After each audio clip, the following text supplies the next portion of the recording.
Audio Jungle.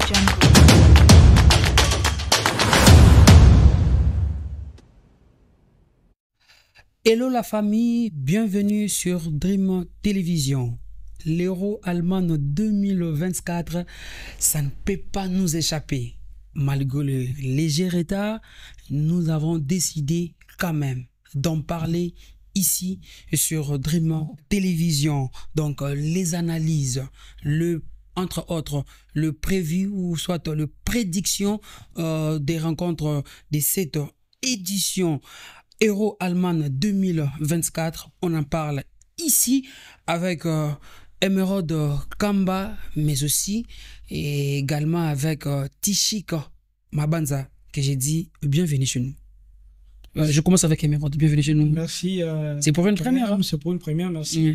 Merci, c'est un honneur pour moi. Et ça a été toujours un plaisir de parler sport. Et là, pour l'Euro, je suis encore une fois très content. Trésor Mabanza, bienvenue chez nous. Ouais, je suis très content d'être là. C'est aussi une première. Voilà, j'ai souvent entendu parler de la chaîne et je suis très heureux d'être là et surtout vous parler du football. Ça me passionne. On parle podcast avec DTF, Dream Team Forever, avec les amis. Déjà, nous sommes à la sixième numéro. Oui, nous sommes déjà sixième numéro. Je crois que vous aurez aussi le temps, peut-être dans l'avenir, de participer. Oui, ce sera un plaisir. Emerald. Ah oui, effectivement. Avez-vous déjà suivi Ah oui, effectivement. J'ai suivi 2 ou 3 numéros de Dream Team. Et ça a été des émissions, voilà, moi, personnellement, j'ai appris. Et ça a été aussi des émissions avec des analyses, avec des analystes, bien sûr, que vous connaissez et qui sont très bons en la matière. Je parle évidemment de Junior Espera Mukendi, d'Iven Galamouloumé, qui sont passés déjà de ce côté ici. Et là, je suis très content encore une fois. Voilà, on parle Euro Allemagne 2024. Aujourd'hui, c'est le 5e jour, si je ne me trompe pas, déjà depuis que la compétition a débuté. Pas trop de surprises, hein, malgré pratiquement tous les grands ont gagné leur première rencontre, telles que l'Espagne, l'Italie, l'Angleterre. Est-ce que vous pensez aussi qu'aujourd'hui la France peut, je commence avec vous, Tishik, la France aussi peut suivre les pas? Oui, je pense que la logique sera respectée puisque la France vient en pot de favori avec une équipe qui a un vécu, un sélectionneur qui connaît très bien son groupe. Je pense que l'Euro, c'est le seul trophée qui manque à son palmarès. Didier Deschamps avec l'équipe de France comme sélectionneur. Je pense qu'il y a beaucoup d'envie. Ils sont motivés pour gagner cela. En tout cas, c'est une équipe préparée pour ce genre de compétition, préparée pour montrer que voilà, qu'ils sont au niveau. Quand tu es finaliste d'une Coupe du Monde et tu es finaliste d'une Coupe du Monde et la Coupe du Monde qui vient avant, tu as été championne et tu viens en pot de favori, et surtout que le dernier Euro, là, on est resté sur notre fin avec cette élimination face à la Suisse. Emerald Kamba, y aura-t-il des surprises? Je crois que la surprise dans une compétition l'a fait d'une manière très intéressante en battant déjà son adversaire dès l'ouverture de la cérémonie. Et c'est également aussi avec l'Espagne 3-0. Il y a l'Angleterre qui a peiné, mais au moins il a gagné par 1-0. Y a-t-il des surprises? Ah oui, je crois que les surprises, on peut envisager encore une fois si ça sera le cas. Mais pour ces débuts, moi je crois que les équipes entre guillemets, qui sont très favorites, ont eu la possibilité de mieux se préparer. La préparation, c'est pas seulement en groupe, c'est la préparation, bien sûr, même avec leur club. Rappelez-vous, les championnats qui viennent de terminer, ou les Ligues des Champions, voilà, toutes les compétitions européennes de clubs, il y a eu quand même des joueurs qui sont arrivés au dernier carré et qui sont bien sûr dans certaines équipes, notamment l'Espagne, l'Allemagne avec l'Angleterre avec Jude Bellingham, l'Allemagne aussi avec certains joueurs comme Rudiger et autres qui sont arrivés même en finale. Et ça prouve à suffisance qu'ils ont eu bien sûr la possibilité de pouvoir terminer la saison tout en étant voilà, des joueurs qui sont en totale forme et qui arrivent bien sûr dans des sélections où on en vit un peu plus. Et là, ils en profitent bien sûr de l'occasion parce qu'il y a certaines équipes qui accusent de la fatigue, certaines équipes aussi qui viennent bien sûr des matchs amicaux qui ont été très intenses. Je parle quand même aussi d'Autriche qui a fait 5 matchs, qui a gagné 4. Et là, ça sera face à la France. Je crois qu'ils vont peut-être aussi manquer un joueur, un cadre qui est aussi très important pour leur équipe. Mais la dynamique, elle est là parce que leur sélectionneur a parlé de cette disposition qui a toujours envie d'être un peu verticale au milieu de terrain et n'est pas toujours baisser l'intensité. Ça peut faire quelque chose devant la France. Mais face à une équipe de la France qui est bien en place, qui est très bien assise, et je crois qu'il y aura un gros coup à jouer et que la France, voilà, on va les mettre toujours dans cette peau des favoris, comme a dit Tichik. Voilà, Tichik. Autriche, France, déjà, Emerald a déjà anticipé. Autriche-France, à quel match, à quel film tu t'attends? Je m'attends à une équipe d'Autriche conquérante, parce qu'à l'image de son sélectionneur, Ralf Rangnick, l'ancien de Manchester United, qui a coaché Manchester United, qui est un entraîneur qui a fait toutes ses classes en Allemagne. C'est que l'Autriche, c'est l'antichambre du football allemand. Allemand, exactement. Et donc, c'est un entraîneur qui connaît très bien son effectif. Bon, c'est pas le même football qu'il jouait à Leipzig, qui le fait en sélection, c'est plus. L'un des entraîneurs qui a dit non au Bayern Munich. Oui, il a dit oui, et étonnant. Ah, oui. C'est vraiment, c'est parce qu'il voulait un cadre propice pour travailler, et la sélection lui a offert ça. Je pense que voilà, c'est un entraîneur qui a des vraies idées du jeu, qui a vraiment une vraie philosophie, une façon de jouer, qui va poser des problèmes à la France. Mais je pense que la France peut s'en sortir par ses individualités. Lorsque vous avez des joueurs de classe mondiale, même lorsque vous avez un match difficile, vous avez cette capacité-là, vous en sortir dans des pièges qui peuvent vous fournir l'adversaire. Après, je m'attends pas à une surprise, je m'attends que la France déroule son match avec des joueurs qui sont, comme Emre l'a dit, en forme. Tu as des Kylian Mbappé, des Marcus Thuram qui ont fait des très bonnes saisons et là ils arrivent en forme. Je commence avec vous, Tichik. Des adversaires Autriche-France, des adversaires qui se connaissent quand même bien. Lors de la dernière rencontre, la France l'avait remporté sur le score de 2-0, mais c'était en 2022. Mais sur papier, cette sélection autrichienne a beaucoup évolué avec les sélectionneurs Ralf Rangnick. Comment tu trouves déjà cette sélection? Je pense qu'elle a retrouvé une seconde jeunesse. Parce que voilà, elle était à bout de souffle, je me souviens. Les sélectionneurs d'avant, c'était l'ancien sélectionneur du Portugal, je pense Santos. Oui, je pense que c'est lui qui était le sélectionneur. Ça s'est pas bien passé. Ralf Rangnick est venu. Pratiquement depuis 2022, si je me trompe pas. Oui, depuis 2022. Et il a vraiment donné un second souffle à cette sélection qui a, comme Emre l'a dit, il reste sur 6 matchs, je pense qu'ils n'ont pas perdu. Ça fait 16 matchs joués, une seule défaite et c'était face à la Belgique, si je me trompe. La Belgique, oui, 3-0. Ils avaient gagné l'Allemagne 2-0. Ils ont battu 2-0. Ils ont battu l'Allemagne 2-0. L'Italie aussi, si je me trompe pas. L'Italie. La Turquie 6-1. Oui. C'est vraiment une sélection. Mais qui a quand même évolué. Qui a beaucoup évolué. Ils ont trouvé la recette pour faire briller. Parce que c'est une équipe, il n'y a pas de joueurs phares, mais je vous assure qu'il y a des joueurs talentueux. Il y a des Arnautovic, il y a Baumgartner, il y a Marcel Sabitzer. Sabitzer qui est la pièce maîtresse de cette équipe à l'absence de David Alaba. Tu as Konrad Laimer qui joue au Bayern. C'est quand même une équipe avec de bons joueurs de foot. Voilà, c'est une équipe qui peut jouer l'outsider dans cette poule qui peut surprendre tout le monde. Et je pense que la France, ils savent ce qu'ils vont affronter.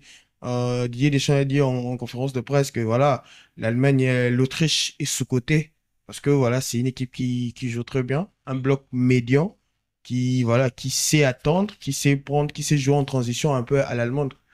Donc ça sera intéressant à voir cette opposition des styles entre des équipes. Emerald Kamba, le sélectionneur Ralf Rangnick l'a dit lors de la conférence de presse, il est hors des questions de laisser notre adversaire tranquille. Cela veut dire qu'il y aura quand même du pressing haut constant comme d'habitude avec cette sélection, mais aussi avec plutôt un pressing agressif. Comment vous trouvez cette sélection autrichienne devant la France ce soir? Ben, je crois que c'est une sélection qui ne va pas aussi venir en victime expiatoire, hein, parce que là, c'est l'Autriche. Ben, c'est quand même une sélection qui prend aussi de l'envol depuis quelques mois. Moi, je dirais une année pour cette année, c'est une réussite pour cette sélection. Et là, il a raison de le dire comme ça parce que l'intensité côté autrichien, c'est quand même quelque chose qu'on fait avec répétition. C'est-à-dire, on répète les efforts à chaque fois, ensemble et avec des collectifs. Parce que la majeure partie des joueurs évoluent en Bundesliga. Et là-bas, c'est quand même un championnat où ça joue avec l'intensité. Et l'intensité, qui dit intensité, l'Autriche l'a prouvé avec des transitions rapides, tout en mettant aussi les adversaires en difficulté avec des attaquants en extérieur qui sont très rapides et qui finissent souvent par des centres. Mais lorsqu'on est dans l'axe, les joueurs de l'Inter qui portent le numéro 8, Tichikla Arnautovic, et qui est très bon dans cette position-là et qui à chaque fois aussi a très attentiste, et à un moment il a la possibilité de vous garder le ballon très bon dans le jeu avec ou sans le ballon. Et les sélectionneurs a raison de le dire parce qu'il a connu son effectif, il a maintenant connaissance de son groupe et qu'il voit qu'il peut faire mieux dans cette compétition s'ils ne vont pas réussir à se qualifier au tour d'après, mais ils auront quand même la possibilité de donner un très bon football et de nous montrer quand même ils étaient là pour une compétition et qu'ils avaient la possibilité d'aller loin. Tchik Mabanza, Didier Deschamps, souvent il commence très bien ces compétitions avec du succès. Et pensez-vous qu'il pourra aussi rééditer ce genre d'histoire ce soir? Oui, je pense qu'il y a quelques incertitudes au niveau. Dévaler, c'est l'Autriche. Oui, oui, c'est une équipe à la portée de la France, certes, mais la France, elle a quelques incertitudes, tu vois. Deschamps, dans les compétitions qu'il a jouées avant, il venait déjà avec une équipe type que tout le monde pouvait dégager. Donc cette année, c'est pas trop le cas, en sachant que au milieu de terrain, Tchouaméni va pas commencer la compétition. Il y a le retour. Il y a Rabiot et qui sont très bons. Favoris déjà. Ils sont favoris déjà pour aller. Donc c'est peut-être là. Pourquoi pas Fofana? Oui, pourquoi pas Fofana aussi de Monaco. C'est peut-être la seule incertitude qu'il a, mais je pense que la France va donner le temps déjà aujourd'hui. Il n'y aura pas de surprise. Thuram ou Giroud? Je dirais Giroud. Non seulement parce que je suis supporter d'AC Milan, mais parce que Giroud a prouvé de quoi il était capable déjà. Avant même Thuram, il a été lors de la Coupe du Monde 2018, il a pris de l'expérience. C'est vrai que Thuram aussi a fait une très bonne saison avec l'Inter, mais dans ces genres de rencontres, il suffirait quand même de mettre un joueur qui a la possibilité de se connecter facilement avec ses attaquants, qui a la possibilité de se connecter facilement avec ses coéquipiers. Antoine Griezmann sera sur le terrain, bien sûr. Ousmane Dembélé peut-être en deuxième mi-temps, mais je crois que les sélectionneurs auront la possibilité de mettre un numéro 9 type qui aura la possibilité aussi, bien sûr, de tuer les adversaires très facilement. Thuram a l'habitude quand même de se réveiller au cours du match, alors que Giroud peut vous tuer les deux parts. Et que, voilà, moi personnellement, je dirais Giroud, parce que ce gars m'a impressionné beaucoup. Il y aura certains qui vont dire qu'il n'avait pas la possibilité de marquer en 2018, mais il a été très bon dans le rôle qui lui a été assigné et qu'il a été très bon en 2022. Il a prouvé de quoi il était capable en marquant des buts. On a prouvé aussi face à la Roumanie. Et moi je dirais Giroud. Thuram aussi, c'est un très bon joueur, mais dans la séance de départ, je mettrais Giroud. Est-ce que la défense de la sélection française est-elle rassurante? Avec, j'ose croire que Deschamps va opter pour la défense à 3, Upamecano, la possibilité de Saliba et Koundé. Est-ce que cette défense est rassurante? Bon, elle n'est pas rassurante. C'est parmi les incertitudes de l'équipe de France parce que c'est système à 3 défenseurs qui est un peu hybride. Des fois, il se retrouve à 4 avec un piston. C'est souvent Théo Hernandez qui fait le rôle du piston, qui revient comme le 4e défenseur. Jules Koundé, latéral droit, ça n'a pas été une grande satisfaction. La charnière centrale, je pense que le meilleur défenseur français sur la saison qui vient de se terminer, c'est William Saliba avec Arsenal, mais c'est pas l'amour fou avec l'équipe de France. Il n'a pas encore de match référence. Il pourra partir sur une charnière d'Ayo Upamecano qui n'a pas assez joué au Bayern. Ouais, exactement. Upamecano et Konaté. Lui, s'il a fait une bonne saison à Liverpool. Mais je pense que voilà, c'est peut-être si on veut trouver une faiblesse à cette équipe de France, je pense que c'est la défense. C'est la défense. Rapidement, la position de Mbappé et son rôle, vous le trouvez comme un numéro attaquant, 9, un avant-centre, un attaquant à côté. Ça à dépend. côté. Ça revient en rapport avec la question que vous avez posée entre Thuram et Thuram, Giroud. ouais, Parce que exactement. moi, je pense que si met Thuram, Si met Thuram, Mbappé sera en pointe. en pointe, c'est ok. Oui, Thuram à côté. Si met Giroud, ça sera l'inverse. Donc, Ouais. à voir. Même si je pense que Thuram va commencer par rapport à l'état de forme, par rapport à ce qu'on a vu au match amicaux face au Canada et face au Luxembourg, je pense. Je pense que c'est Thuram qui va débuter. Ah voilà. Il ne faudrait pas aussi oublier, avant d'échanger, avant de parler rapidement, Portugal face à la République tchèque, qui va se jouer déjà demain à partir de 20h. Mais il ne faudrait pas aussi oublier la force du côté de la sélection autrichienne avec la ligne médiane. Là, vous avez Sabitzer, Laimer. Vous avez Laimer, vous avez Christophe Boumagder. Donc, je vous dis que ces trois-là, c'est une ligne médiane qui crache le feu. Je pense que le point fort de l'Autriche, parce que voilà, ils ont la capacité à presser, ils ont la capacité, si la France décide aussi de mettre en pressing, même si je pense pas, à faire de belles sorties de balles avec Sabitzer et Konrad Laimer. Je pense que voilà, la difficulté pour l'Autriche, c'est de savoir est-ce qu'on doit aller chercher la France ou attendre. Je pense que s'ils trouvent les justes milieux entre les deux, ils peuvent faire un bon match. Ils veulent faire le pressing haut. Comme l'a dit déjà le sélectionneur. C'est similaire un peu parce que tu sais que la France, ils ont des ailiers très rapides qui aiment prendre la profondeur. Tu as Mbappé, tu as Dembélé qui aiment prendre la profondeur et c'est un peu... C'est pratiquement ça aussi la faiblesse du côté de la sélection autrichienne, hein, parce qu'avec Philippe Mounier qui joue du côté de... il joue encore chez... Philippe Mounier, le latéral gauche. Si je me trompe Ils ont Bommer qui joue à Wolfsburg. Ouais. Qui est un très bon donc joueur. c'est parmi la faiblesse de cette sélection. Il n'est pas assez fort. Je l'ai suivi 2-3 matchs. Je crois que ça pourrait être la faiblesse du côté de la sélection autrichienne. Rapidement, on change de chapitre. On quitte la France-Autriche pour parler cette fois-ci du Portugal-République tchèque. Je commence avec vous, Emeraude Kamba. Comme je l'ai dit à l'introduction, à quel match ou à quel film tu t'attends? À quel match si j'attends Portugal, la République tchèque. Je vois un match disputé. Déjà que le Portugal, c'est pas une nation qui vous répète les résultats, mais c'est une nation qui a toujours ces différentes stars qui viennent bien sûr pour titiller, peu importe l'équipe, peu importe aussi la manière. Et là, les Portugal, dans cette compétition, comme j'ai dit, dans les 5 dernières années, les Portugal a eu la possibilité déjà de les remporter et qu'ils auront bien sûr la possibilité aussi de répéter l'exploit s'ils vont passer. Et ça va passer dans ces genres de rencontres. Et déjà, les premiers matchs, ça sera face à la République tchèque. Moi, je ne trouve pas évident de mettre Portugal favori, surtout qu'on connaît les récents résultats. On connaît la difficulté de gagner côté portugais si on joue cette équipe de République tchèque. Et ça impressionne aussi l'adversaire parce que l'adversaire, c'est un peu comme l'Autriche, comme on a parlé. Ils sont beaucoup plus intérieurs. Et la République tchèque, avec les statistiques, les 18 buts marqués, c'est 15 buts marqués à l'intérieur. Donc, c'est-à-dire, ils ont marqué 18 cette année et ils ont eu la possibilité de marquer 15 à l'intérieur avec leur attaquant, bien sûr, Patrick Schick, le joueur de Leverkusen, qui est un très bon attaquant, qui a la possibilité, bien sûr, de garder le ballon et qui a la possibilité quand même de frapper pied droit, pied gauche. Et voilà, cette équipe de République tchèque nous a prouvé de quoi elle était capable déjà dans des compétitions passées. Mais ça manque quand même aussi ces côtés à croire plus.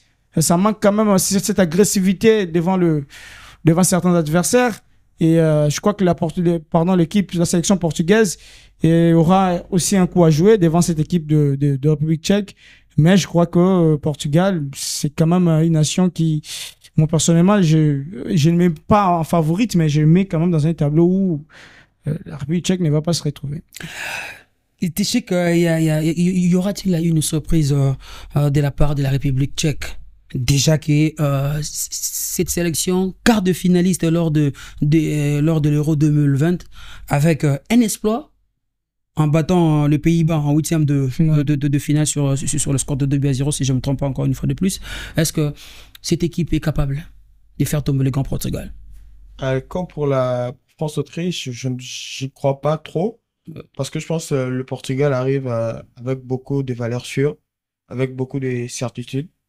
Et le Portugal, c'est une équipe qui fait des très bons entames dans la compétition. Je ne pense pas la République tchèque avoir assez d'armes pour déstabiliser le Portugal. L'ennemi du Portugal sera la pression. La pression de savoir que tu as une génération talentueuse, une génération qui doit couronner le plus grand joueur de cette sélection peut-être sur cet Euro. Et la pression de savoir que voilà qui va qui va succéder à Ronaldo sur le terrain. Est-ce que Ronaldo va jouer? La pression de savoir si Roberto Martinez qui excelle pendant les qualifications, s'il va pouvoir les reproduire pendant la compétition. Je pense que voilà, le plus grand ennemi du Portugal, c'est cette pression qu'ils peuvent se mettre. Après, sur ces matchs, je pense que voilà, le Portugal peut facilement s'en sortir face à la République tchèque, qui n'est pas une mauvaise équipe, hein, qui est une équipe. La Tchéquie, ils ont cette façon de déstabiliser l'adversaire genre, en endormant un peu le match, voilà, en faisant le dos rond. Mais je pense que vraiment que le Portugal, ils ont assez d'armes offensives pour faire très mal à la République tchèque. Ivan Asek, qui est le sélectionneur, à peine à la tête de cette sélection depuis le mois de janvier 2024, il y a quelques mois. Est-ce qu'il est capable est-ce que le sélectionneur est capable de faire l'espoir tout au long de cette compétition? Je crois que les sélectionneurs, lorsqu'on est sélectionneur dans une nation... C'est à peine à janvier, c'est 5 mois. Ah oui, les résultats ne se suivent pas vraiment bien. Je crois que les résultats ne peuvent pas à chaque fois être positifs. Mais lorsqu'on a des adversaires comme le Portugal, l'Espagne, la France, la Belgique, on dit quand même c'était des adversaires de taille. Et exactement. Là, la République tchèque perdre face au Portugal, c'est vrai qu'ils ne vont pas, bon, c'est vrai qu'ils vont regretter dans la mesure de se dire que s'il y aura des occasions peut-être franches, mais je crois que perdre face au Portugal, ça sera totalement logique pour cette équipe et pour ces sélectionneurs qui arrivent, bien sûr, qui a la possibilité de se connecter avec le groupe, surtout que la majeure partie des joueurs viennent d'un côté, mais je crois que il ne va pas, bien sûr, être ces sélectionneurs qui va croire plus devant cette équipe portugaise. Il doit imposer une équipe, un système. Ouais, tout au long de la compétition, ce ne sera pas facile. Ah oui, il doit le faire, surtout que c'est une nation qui se qualifie en Euro, qui se qualifie en difficulté. Et là, ils vont, encore une fois, si je crois, répéter l'exploit et dans ce groupe-là. Mais je crois que la République tchèque, c'est quand même des nations qui, mine de rien, vous arrivent en quart de finale, mine de rien en huitième de finale. Et là, en phase des groupes, le Portugal est devant, les premiers matchs, les premiers tours. Il faut jouer les cartes, il faut le faire. Quel rôle doit jouer Cristiano Ronaldo? L'homme du vestiaire, ou bien on attend aussi quelque chose de Cristiano Ronaldo sur le terrain? C'est ça, moi je pense que c'est ça le piège à éviter. Centrer les attentions sur le collectif et non sur l'individualité, parce que on sait que Cristiano Ronaldo, avec son ego, rester sur le banc, voilà. Je ne sais pas si les sélectionneurs pourra lui faire avaler ça. Mais après, quand tu regardes cette équipe, tu vois que tous les postes sont complets. Et peut-être le poste qui est remis le plus en doute, c'est le poste d'avant-centre. Tu vois Gonzalo Ramos qui fait pas l'unanimité du tout. Exact. Et je pense que Cristiano Ronaldo peut avoir son mot à dire. Et là, je répète encore que le danger pour le Portugal, c'est ça. Si lorsque tout le monde s'attend à ce que Cristiano fasse encore le sauveur, parce qu'il a beaucoup sauvé cette sélection, je pense qu'aujourd'hui, c'est la sélection qui doit un peu lui rendre ça. Jouer pour lui, mais ne pas lui mettre... Surtout qu'il a la confiance du sélectionneur. Oui, c'est ça le plus important. On lui a réintégré dans les groupes. Dans le groupe, oui. Il a Il est parti en Arabie Saoudite, mais il a toujours continué de revenir en sélection. Il a été performant. Les joueurs en Arabie Saoudite ne sont pas mauvais. Hein. Ah oui, Pas tous. Les statistiques sont bonnes pour lui, hein, jusqu'à là. Sur papier, Même papier déjà. pas pour Seko. Mais il y a certains joueurs qui sont partis en Arabie Saoudite, à qui on a dit, ils sont partis vers la fin, ils ne vont pas revenir. En Europe, là, on a l'impression que le championnat portugais, c'est comme la Liga, c'est comme la Serie A, c'est comme, sauf qu'il y a quand même une différence dans la manière de voir. Mais les championnats d'Arabie Saoudite, ça court comme ça court en Europe, ça joue comme ça joue en Europe. Et là, on a l'impression que ce sont des joueurs européens qui viennent encore une fois en profiter de. Tu as tout le monde. Moi, je pense que Mahrez et Mané, ils sont. Ouais. Voilà, Les flops, hein. Ils ont un problème d'intensité aujourd'hui avec leur sélection. Ouais. Je pense que c'est juste que au Portugal, le vivier est bon. Cristiano Ronaldo peut s'infiltrer dans cette sélection et voilà, avec tous les talents qu'il a. Une sélection très talentueuse. Très talentueuse qui on attend encore s'ils vont confirmer toutes leurs promesses. J'allais même poser cette question à vous, Téchik. Un parcours déjà assez riche du côté des éliminatoires. Lors des éliminatoires, 10 matchs, 10 victoires pour les Portugais. Est-ce que cette sélection part déjà favori, non seulement pour les matchs contre la République tchèque, moi je trouve qu'également pour l'Euro 2024. Vous allez me continuer, Emerald? Vous voulez me continuer dans ça? Le Portugal a toujours été favori. Je pense. Non, pas du tout. Pas toujours, je dirais cette année plus que jamais. Plus que jamais cette année. Parce que voilà, t'as une équipe déjà, t'as un sélectionneur qui est venu, qui a après l'échec de la Coupe du Monde, t'as un sélectionneur qui a mis un nouveau projet de jeu en place. T'as une génération complètement fabuleuse parce que les nombres de joueurs portugais qui seront pas à l'Euro, mais qui seront pas à l'Euro, et tu peux faire c'est le 11 des joueurs portugais qui n'ont pas été sélectionnés. Je vous assure que c'est meilleur que certains 11 des autres nations.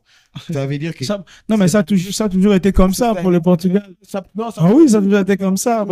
Le Portugal, 14, le Portugal, il y avait, à part Cristiano Ronaldo, il y avait Elder Postiga, qu'aujourd'hui que personne ne connaît. Il y avait Meireles, qu'aujourd'hui que personne ne connaît. Voilà. Il y avait Carvalho, il y avait Nani. C'est une génération. C'est quand même des joueurs qui jouaient dans des grands clubs. Pas comme aujourd'hui. Aujourd'hui, tu as peut-être Raphaël Leao qui va commencer sur le banc. Tu as Joao Félix qui va peut-être commencer sur le banc. Tu as, non, mais la vraie question qu'on devrait se poser, ces joueurs, oui. La vraie question qu'on devrait se poser, ces joueurs-là, on fait quoi en club? C'est ça aussi la vraie question qu'on devrait se poser. Ce sont des non, attends. Tu as Vitinha, non, qui a été dans le 11 de meilleurs joueurs de la Ligue des Champions. Non, je n'en disconviens pas. Les Portugal, dire les Portugal favoris pour jouer la République tchèque, même dans ce groupe-là, je dirais oui. Mais pour l'Euro, Portugal, pour l'Euro, je crois pas parce que moi, lorsque j'ai regardé les matchs d'Allemagne, j'ai dit non, mais ces gars ont envie, bien sûr, de laisser cette coupe ici. Et voilà la façon dont ça joue. Je crois qu'en termes d'intensité, le Portugal ne va pas y arriver, même à 50%. C'est une équipe de Portugal qui vous joue la première mi-temps. Vous avez parlé de victoire, mais c'est quand même des équipes qui marquent. C'est quand même des matchs qui marquent en première mi-temps et puis en deuxième mi-temps, il n'y a rien. Donc, c'est-à-dire, c'est une sélection qui dépend de ces grandes stars à qui, dans le club, moi personnellement, dans la majeure partie des joueurs, ils n'ont rien fait avec leur club. Voilà, nous sommes arrivés à la fin de ces podcasts preview Euro 2024. Téchik, je commence par vous. Votre prono, Autriche-France. Je dirais 3-1 pour la France. Portugal, République tchèque. Je dirais 2-0 pour le Portugal. Emerald, Autriche-France. Un but partout. Wow. Portugal. C'est très dur, mais faut venir aussi pour en parler. Pour en parler. Portugal, République tchèque. 2-1 pour le Portugal. Bon. Moi, je dis Autriche-France, un but partout. Match nul. Moi, je le dis comme ça. Autriche-France, match nul. Et Portugal, République tchèque, victoire de la sélection portugaise. 3-1. Mais ça peut surprendre, hein. Ça peut surprendre à chaque fois. Dans un match de football, tout peut arriver, et voilà. Voilà.